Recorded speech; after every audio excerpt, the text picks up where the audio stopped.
Ya, makanya Nabi Muhammad SAW ketika membelah bulan dari dekat gunung Abul Qubais. Jadi posisi Nabi ada di dekat bukit Sofa Marwah. Kemudian orang-orang Quraisy pada kumpul di situ karena wilayah antara Sofa Marwah sampai ke perpustakaan yang tempat kelahiran Nabi itu dulu dihuni oleh bangsawan Quraisy.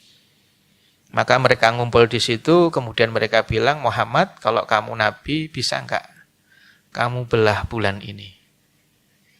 Kan gitu. Karena enggak ada lawannya. Maka Nabi membelah itu. Dan itu bukan mukjizat, tapi itu adalah dalail nubuwah. Bukti kalau Nabi Muhammad itu Nabi. Paham ya? Oke, jadi harus ada lawannya. Nabi Muhammad contohnya mengeluarkan air dari sela-sela jarinya ketika sahabatnya kehausan. Ya. Saat perjalanan Hudaybiyah itu.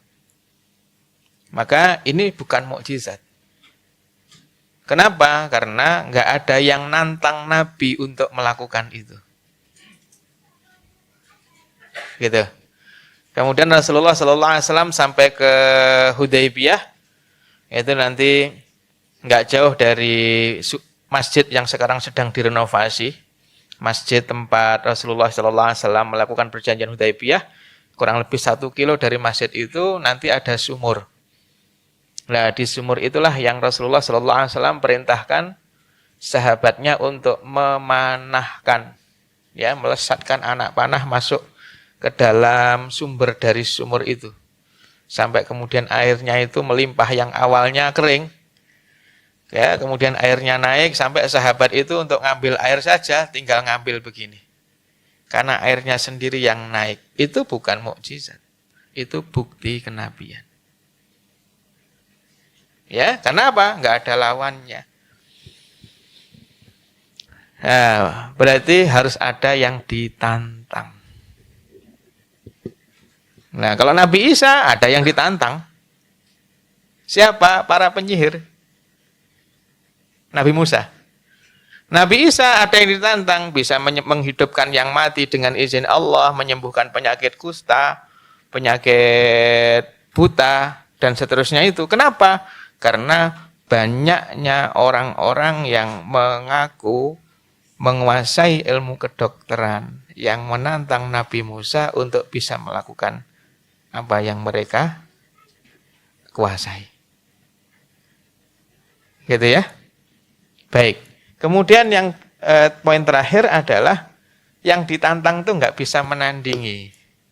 Nah, tiga-tiganya ada pada Quran. Perkara luar biasa, iya. Ya, dan bukti luar biasanya ya jangan tanyakan kepada orang yang cita rasa bahasanya belum terasah. Tanyakan kepada orang-orang yang punya kecerdasan linguistik yang tinggi. Ya kalau dulu orang-orang musyrikin Mekah itu orang-orang pinter bahasanya itu. Maka bagaimana kemudian mereka sebelum ketemu Nabi semangat untuk memusuhi Nabi, begitu ketemu Nabi dibacain ayat itu kayak orang linglung. Bukan karena terru'yah, bukan karena jinnya enggak. Tapi mereka nanti akan kita bahas, mereka mengalami satu kondisi namanya ektase. Kayak orang minum mengkonsumsi narkoba itu loh. Ngefly dia. Kenapa? Karena senang dengan itu. Sama kayak orang yang senang musik. Begitu dengar musik yang enak, dia mengalami ektase. Sehingga enggak terasa ya, kepalanya manggut-manggut, kakinya menghentak-hentak ke lantai, gitu loh. Jadi orang-orang yang punya kecerdasan berbahasa itu mengakui itu. Ini luar biasa. Nanti keluar biasaannya seperti apa kan kita bahas. Kemudian yang kedua disertai tantangan, Quran nantang. Makanya nanti ada yang mencoba untuk melayani tantangan itu. Ya, makanya teman-teman sudah familiar dengan nama Musailamah Al-Kadzab yang punya kitab suci itu. Ya, dia anggap sebagai kitab suci. Tapi bayangkan orang sekelas Amr bin As yang baru masuk Islam kan tahun 7. Ketika masih di kota Mekah, Amr bin As itu kan berarti masih musyrik itu. Belum beriman. Itu saja. Begitu dengar ayat yang